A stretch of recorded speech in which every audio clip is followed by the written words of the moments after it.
The main structure is up, and I think within a month you're going to see all the cladding up and the floors and everything, so you'll get a real good view.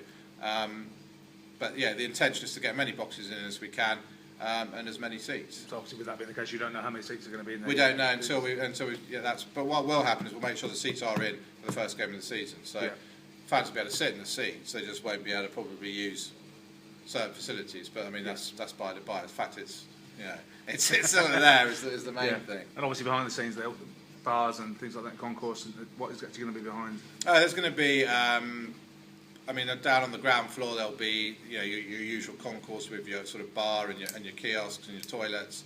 The first floor will be a sort of lounge straight restaurant for a couple of hundred people, and all the associated bits that go with that, obviously kitchen, toilets, etc. And then the top floor, as it stands, we're trying to get as many boxes as we can, which depending on whether we have doubles or singles, could be 14, 16 boxes. Yeah, I was going to Burton last week. It was my first time I'd been there. Yeah. I mean, it's an impressive little ground, isn't it? It is. They've got it working perfectly. They've got it working perfectly. It's a great club actually. Some really nice people there as well, and I think it's nice when a decent club goes up. But I'm hoping it's us next season. Don't like being at people's parties. I really don't. No, obviously, and obviously the critics. People want to have a go at me. I've been waiting a long time too, and then they found their reason, and now they can do it. But it is disappointing, I've got to say. But we'll put it right. It'll be done, and people can decide for themselves then. Yeah, sounds completely. I know you've mentioned in the past about extending the ends and things like that. Is that in the pipeline, or is that something? It's definitely in the pipeline. Yeah. We're in.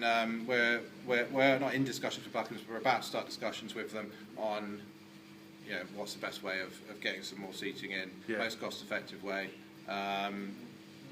But that's very much ongoing. We want to get it to 10,000 seats, and I'm sure we will. Would that be something you're looking at the away end more than the home end? Because obviously that's where this year you've lost perhaps the Luton game and games like that. I mean, I quite like the option of having an away end which you can split into two. So you can have, if you need more for away or you need more for home, less for away and what have you. That's an option that we're talking about, and we'll be, say when we start proper discussion with Buckham's about it, that's one of the things we'll look at.